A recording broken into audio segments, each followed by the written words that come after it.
Next हमने exercise 1.2 start करनी है। फर्स्ट क्वेश्चन आपको गिवन है, write the following expressions in the form of a plus B iota. आपको क्वेश्चन गिवन है, आपने इसको a प्लस बी आयोटा की फॉर्म में लिखना है। अब आप इसको सिंप्लीफाई करेंगे, हम लेट कर लेंगे सेम जैसे आपने 1.1 के क्वेश्चंस किए हैं, सेम उसी तरह से है। लेट कर लेंगे z equals to minus square root of 3 plus iota. अभी हम पावर टू अप्लाई नहीं करेंगे, हम सिंपल इस वैल्यू को लेट कर लेंगे z के इक्वल। फिर यहाँ से x हमारे पास इक्वल आ जाएगा माइनस स्क्वायर रूट ऑफ 3 के और y इक्वल आ जाएगा 1 के। हमने पहले इसको z में चेंज करना है, सेम उसके लास्ट क्वेश्चन की तरह से। अब z हमारे पास इक्वल होता है r into cos theta plus iota sine theta. उसके लिए हमें एक्स वाई हमने फाइंड करना था। कंपेयर करके हमने x की वैल्यू लिखी, y की वैल्यू लिखी। अब हम फाइंड करेंगे r, तो r इक्वल होता है square root of X square plus Y square. तो ये इक्वल आ जाएगा स्क्वायर रूट ऑफ 3 प्लस 1। यहाँ से r की वैल्यू आ जाएगी 2 के इक्वल। r की वैल्यू आ गई। नेक्स्ट हमने फाइंड करना है थीटा। तो थीटा हमारे पास इक्वल होता है टेंजेंट इनवर्स, थीटा इक्वल होता है tangent inverse y over x। y की वैल्यू 1 है और x की वैल्यू है स्क्वायर रूट ऑफ 3। तो 1 ओवर स्क्वायर रूट ऑफ 3 30 पे होती है टेंजेंट की वैल्यू। तो ये आपके पास इक्वल आ जाएगा पाई बाय 6 के। थीटा की वैल्यू आ जाएगी पाई बाय 6।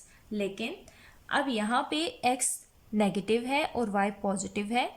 तो जब x नेगेटिव हो, when x is negative and y is positive, तो हमारे पास थीटा लाई करता है, theta lies in second quadrant. तो थीटा सेकेंड क्वाड्रेंट में लाई करता है। ये मैंने एक्सरसाइज 1.1 के इंट्रोडक्शन में बताया था। उसका जो हमने फर्स्ट क्वेश्चन किया था उसमें मैंने क्वाड्रेंट ड्रा करके बताया था कि जब x नेगेटिव हो, y पॉजिटिव हो, तो हम उसके लिए कौन सा क्वाड्रेंट लेते हैं। मतलब डिफरेंट क्वाड्रेंट्स में मैंने बताई थी वैल्यूज़ x और y की। फर्स्ट क्वाड्रेंट में x पॉजिटिव होता है, y पॉजिटिव होता है, इसी तरह सेकेंड, थर्ड और फोर्थ का। तो आप वो वीडियो देख सकते हैं, उसका लिंक मैं डिस्क्रिप्शन में मेंशन कर दूंगी। अब जब थीटा लाई करेगा सेकेंड क्वाड्रेंट में, तो आपके पास थीटा की वैल्यू आ जाती है pi minus theta. Theta equal आ जाता है पाई माइनस थीटा के। यहाँ पे थीटा की वैल्यू है पाई बाय 6, तो ये आ जाएगा 5 पाई बाय 6 के इक्वल। ठीक है, यहाँ से थीटा आपके पास इक्वल आ जाएगा 5 पाई बाय 6 के। अब आपने फाइंड क्या करना है, आपको चाहिए था z, तो z पोलर फॉर्म में आपके पास इक्वल आ जाता है r into cos 5 pi by 6 plus iota sine 5 pi by 6। ये आपने वैल्यूज पुट कर दी। अब 5 पाई बाय 6 है, तो आपको चाहिए स्क्वायर यहाँ पे। ठीक है, ये तो हमने सिंपल वैल्यू को फाइंड किया ना। ये तो हमारे पास थी z equals to minus square root of 3 plus iota. ये तो हमारे पास इस वैल्यू के इक्विवेलेंट ये वैल्यू आई है।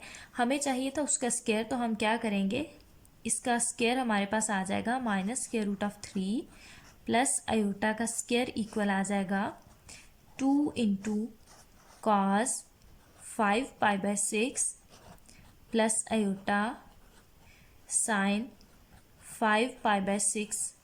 इस सारी वैल्यू का हम स्क्वायर ले लेंगे। अब ये इक्वल आ जाएगा 4 इंटू कॉस, जब इसकी पावर में 2 है तो ये इसके एंगल से मल्टीप्लाई हो जाएगी।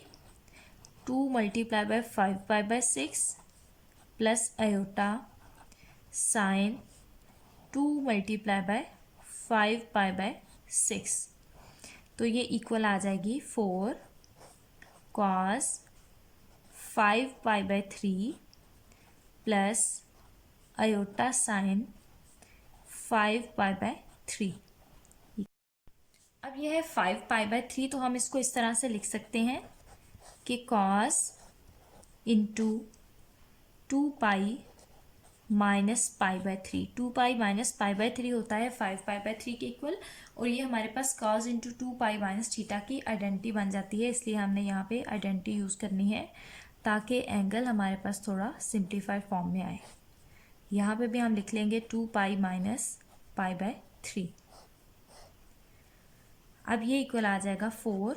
Cause into 2 pi minus theta equal होता है कॉज थीटा के, और sine into 2 pi minus theta equal होता है माइनस साइन थीटा के, इसलिए यहाँ पे नेगेटिव साइन आ गया और यहाँ पे थीटा की वैल्यू आ गई। आयोटा एज इट इज साथ आएगा, ये इक्वल आ जाएगा 4 cos pi by 3। Pi by 3 हम 60 को कहते हैं, और कॉस की 60 पे वैल्यू होती है 1/2। Sine pi by 3, pi by 3 60, और साइन के 60 पे वैल्यू होती है स्क्वायर रूट 3/2। अब यहाँ से हम 2 कॉमन ले सकते हैं। 2 कॉमन लिया तो यहाँ पे 2 आ गया। 2 into 1 minus square root of 3 iota, क्योंकि ये इससे कैंसिल हो जाएगा, और आंसर आपका आ जाएगा 2 minus 2 square root of 3 iota. ये हमने a प्लस आयोटा b के फॉर्म में इसको लिख दिया। नेक्स्ट, इसके जितने भी पार्ट्स हैं सारे इसी तरह से आपने करने हैं। सिंपल, आपने जो भी वैल्यू गिवन होगी पावर को इग्नोर करके वो वैल्यू लेट कर लेनी है। वहाँ से x और y को कंपेयर करना है, r और थीटा फाइंड करना है। r और थीटा फाइंड करने के बाद जो आप c की वैल्यू लिखोगे फिर आप पावर अप्लाई करोगे, ठीक है। अगर आपको 2 पावर गिवन है, 4 गिवन है, 8 गिवन है, तो आप दोनों साइड्स पे पावर अप्लाई कर दोगे और उसी तरह से पावर एंगल से मल्टीप्लाई हो जाएगी, और इसको आपने सिंप्लीफाई कर लेना है। नेक्स्ट हमने क्वेश्चन नंबर 2 करना है। क्वेश्चन नंबर 2 का फर्स्ट पार्ट है simplify cos 2 theta plus iota sine 2 theta की power 5, cos 3 theta plus iota sine 3 theta की power 6 divided by cos 4 theta plus iota sine 4 theta की पावर 7, कॉस 5 थीटा की power 8। तो हमने इसको De Morgan's theorem से solve करना है। फर्स्ट पे हम क्वेश्चन लिख लेते हैं cos 2 theta plus iota sine 2 theta की power 5, cos 3 theta minus iota sine 3 theta की power 6 divided by cos 4 theta minus iota sine 4 theta की power 7, cos 5 theta plus iota sine 5 theta की power 8।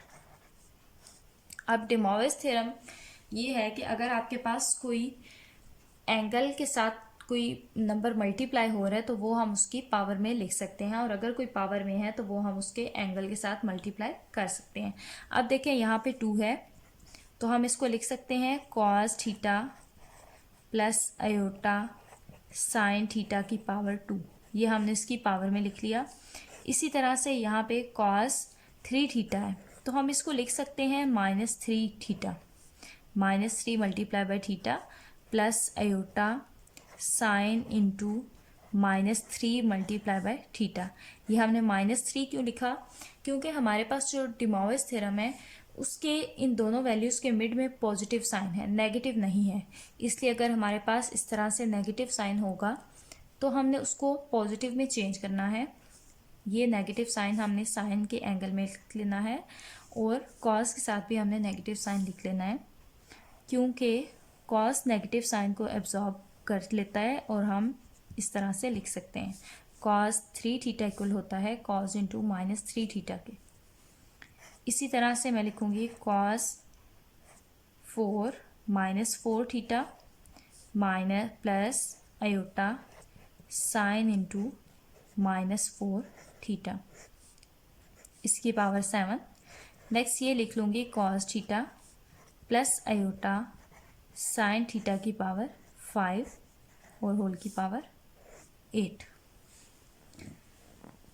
अब ये दोनों पावर्स हैं multiply हो जाएंगी, ये आ जाएगा cos theta plus iota sine theta की पावर 10, ये -3 है इसकी पावर में चला जाएगा, ये आ जाएगा cos theta plus iota sine theta की पावर -18। 6 जब -3 से मल्टीप्लाई होगा तो -18 के इक्वल आएगा। नेक्स्ट ये आ जाएगा cos theta plus iota sine theta की पावर -28, क्योंकि -4 मल्टीप्लाई होगा उसकी पावर से। ये आ जाएगा cos theta plus iota sine theta की पावर 40। अब देखें ये जितनी भी वैल्यूज़ हैं इनकी बेस सेम है, पावर्स डिफरेंट हैं। तो अगर बेस सेम हो, पावर्स डिफरेंट हो, वैल्यू सेम हो तो हम उनको ऐड कर सकते हैं। अब ये दोनों मल्टीप्लाई हो रही हैं वैल्यूज़, तो इन दोनों की पावर ऐड हो जाएगी। जब दो वैल्यूज़ मल्टीप्लाई होती हैं, सेम वैल्यूज़ जिनकी बेस सेम हो, उनकी पावर्स ऐड हो जाती हैं। 10 - 18 डिवाइडेड बाय, इसी तरह से इसकी पावर भी ऐड हो जाएगी। यह आ जाएगा cos theta plus iota sine theta की पावर -28 प्लस 40। ये इक्वल आ जाएगा cos theta plus iota sine theta की power -8 divided by cos theta plus iota sine theta की पावर 12। अब ये पावर डिवाइड हो रही है, ये वैल्यू डिवाइड हो रही है, पावर इसकी पॉजिटिव है। जब ये मल्टीप्लिकेशन में जाएगी तो इसकी पावर नेगेटिव में चेंज हो जाएगी। तो ये इक्वल आ जाएगा cos theta plus iota sine theta, इसकी पावर -8 -12। ठीक है, ये दोनों सेम है तो इसकी और इसकी पावर दोनों प्लस होंगी, लेकिन यहाँ पे 12 के साथ पावर 12 पॉजिटिव है, ऊपर जाएगी तो नेगेटिव में चेंज हो जाएगी। ये आ जाएगा cos theta plus iota sine theta की पावर -20। अब हमने इसको सिंप्लीफाई करना था, हम अगेन क्या करेंगे, पावर को एंगल से मल्टीप्लाई कर देंगे। तो ये -20 मल्टीप्लाई होगा थीटा से, इसी तरह से ये -20 भी मल्टीप्लाई होगा थीटा से। ये इक्वल आ जाएगा cos 20 theta minus iota sign 20 theta. ये आपका आंसर आ गया, आपने इसको सिंप्लीफाई कर दिया।